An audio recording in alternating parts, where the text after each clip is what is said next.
네, 오늘은 10월 23일 주일입니다. 오늘 성서 말씀은 로마서 8장 1절부터 11절 말씀입니다. 로마서 8장 1절부터 11절 말씀입니다. 그러므로 그리스도 예수 안에 있는 사람들은 정죄를 받지 않습니다. 그것은 그리스도 예수 안에 생명을 누리게 하는 성령의 법이 당신을 죄와 죽음의 법에서 해방하여 주었기 때문입니다. 육신으로 말미암아 율법이 미약해져서 해낼 수 없었던 그 일을 하나님께서 해결하셨습니다. 곧 하나님께서는 자기의 아들을 죄된 육신을 지닌 모습으로 보내셔서 죄를 없애시려고 그 육신에다 죄의 선고를 내리셨습니다. 그것은 육신을 따라 살지 않고 성령을 따라 사는 우리가 율법이 요구하는 바를 이루게 하시려는 것입니다. 육신을 따라 사는 사람은 육신에 속한 것을 생각하나 성령을 따라 사는 사람은 성령에 속한 것을 생각합니다. 육신에 속한 생각은 죽음입니다. 그러나 성령에 속한 생각은 생명과 평화입니다. 육신에 속한 생각은 하나님께 품는 적대감입니다. 그것은 하나님의 법을 따르지 않으며 또 복종할 수도 없습니다. 육신에 매인 사람은 하나님을 기쁘게 해드릴 수 없습니다. 그러나 하나님의 영이 여러분 안에 살아계시면 여러분은 육신 안에 있지 않고 성령 안에 있습니다. 누구든지 그리스도의 영이 없으면 그리스도의 사람이 아닙니다. 또한 그리스도께서 여러분 안에 살아계시면 여러분의 몸은 죄 때문에 죽은 것이지만 영은 의 때문에 생명을 얻습니다. 예수를 죽은 사람들 가운데서 살리신 분의 영이 여러분 안에 살아계시면 그리스도를 죽은 사람들 가운데서 살리신 분께서 여러분 안에 계신 자기의 영으로 여러분의 죽을 몸도 살리실 것입니다. 아멘. 네, 오늘은 성령의 법이 이깁니다 라는 제목으로 적은 말씀 잠시 나누겠습니다. 오늘 로마서 8장 말씀은 많은 설교자들이 또 신학자들이 해석하고 그 해석은 유튜브나 많은 자료를 검색하시면 알 수가 있습니다. 제가 그것을 다시 얘기할 생각은 없습니다. 다만 오늘 말씀을 보면서 이 시대의 이 말씀이 우리에게 어떤 의미를 주고 어떤 지혜를 주는가에 대해서 잠시 말씀을 나눌까 합니다. 오늘 성서 말씀에는 성령의 법과 죄와 죽음의 법, 이것을 우선적으로 대비시켜 놓았습니다. 생명을 누리게 하는 성령의 법, 죄와 죽음에 이르게 하는 법, 이것이죠. 생명을 누리게 하는 법이 죄와 죽음의 법에서 해방시켜줬다, 이런 말씀입니다. 그러니 누구도 정죄할 수 없다, 이런 말씀입니다. 최근 몇 달 새 우리나라는 법치주의 국가가 되었습니다. 아니, 이전부터 법치주의 국가였는데 이 검찰들이 대통령이 되고 법무부 장관이 되고 정부 요직을 차지하다 보니까 이 법으로 국가를 다스리려고 하는 이런 시도가 더 곳곳에서 더 강하게 드러나 보입니다.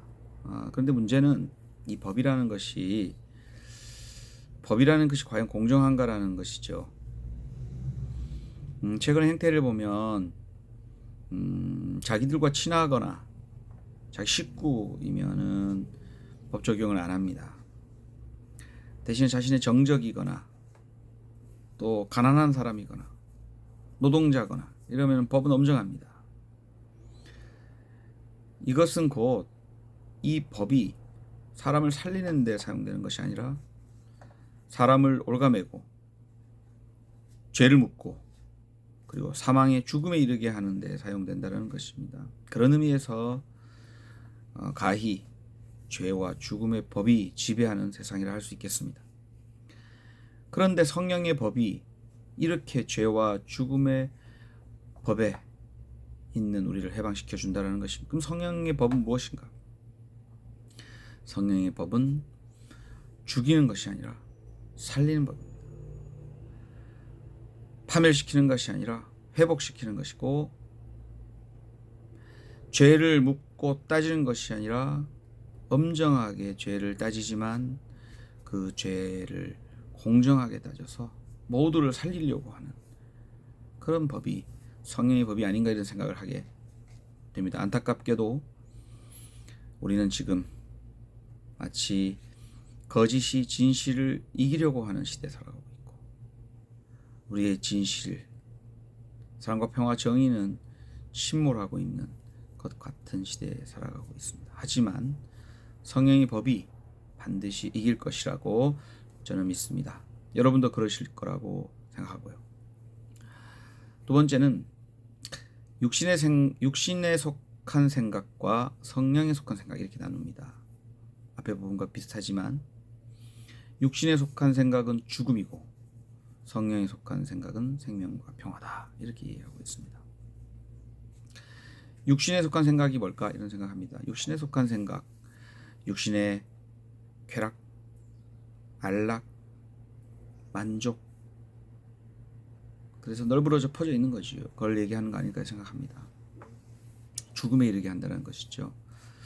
지금 기후위기 상황을 보면서 우리가 육신의 안락을 추구하고 편안함을 추구했던, 쾌락을 추구했던, 더 빠른 것들을 추구했던 우리의 삶이 파국을 향해 달려가고 있음을 우리가 보게 되고 직면하고 있습니다.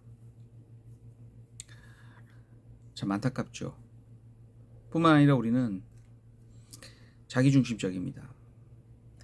내 입장에서 내 편리, 내 어떤 이익, 내 이해관계를 중심에 세우고 생각하고 살아갑니다.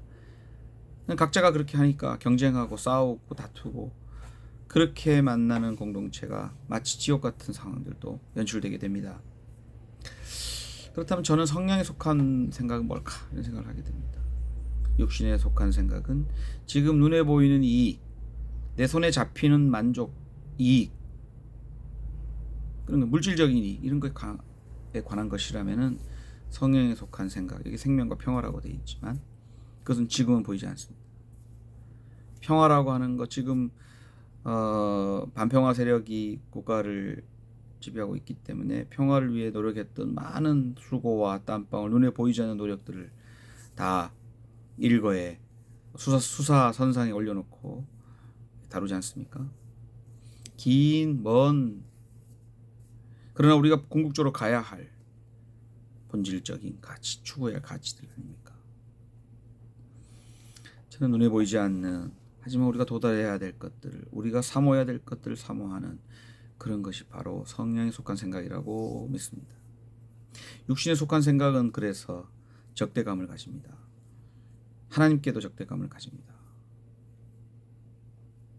다투는 거죠. 하나님, 당신이 있냐 말이죠. 당신이 존재하냐는 겁니다. 물질이 최고의지 있냐는 거예요. 이것은 시내산에서 모세가 하나님 만나러 올라갔을 때 아론과 그 히브리들이 했던 그 똑같은 거예요. 눈에 보이지 않는다는 겁니다. 적대감이죠. 하지만 하나님의 법은 그런 것이 아니라는 거죠. 눈에 보이지 않지만 우리를 해방으로 이끄시는 하나님, 우리를 정의와 사랑으로, 평화로, 평등한 세상으로 이끄시는 하나님, 그 하나님을 믿는 것이 성령에 속한 생각이라고 그렇게 생각합니다. 마지막으로 우리 안에 죽은 사람을 살리신 분의 영, 예수를 죽은 사람에서 살리신 죽은 사람들 가운데서 살리신 분의 영이 우리 안에 있으면, 이런 말이 있습니다. 우리 안에 주의 영이, 하나님의 영이 있다면 우리 또한 죽을 몸이지만 살 수 있을 거라, 이런 얘기인데요. 문제는 우리 안에 하나님의 영이 들어올 자리, 공간이 있냐는 겁니다. 여유가 있냐는 겁니다. 번민에 고민에 밤잠 설쳐가면서 온갖 수많은 생각들을 사로잡혀 있고, 시간도 못 내고 바빠 죽겠고, 이거 어떻게 하나님께서 우리 안에 계실 수 있냐는 것입니다. 저는 하나님이 우리 안에 들어와 오실 수 있도록 비움의 그런 노력들이 필요하다고 생각합니다. 주님께서 우리 안에 들어올 수 있게 우리 마음과 우리의 몸과 마음을 잘 비울 수 있는 그런 삶 또한 우리에게 필요하지 않는가 하는 생각을 합니다. 너무 우리의 주장과 우리가 이렇게 해야 된다 저렇게 해야 된다 주장보다는 좀 더 여유 있게 좀 기다리고 인내하면서 주님께서 함께 하실 수 있는 주의 영이 우리 안에 살아계실 수 있게 하는 그런 노력 또한 필요하다고 생각합니다. 정리하겠습니다. 성령의 법이 반드시 이깁니다. 거짓이 참을 진실을 이길 수 없듯이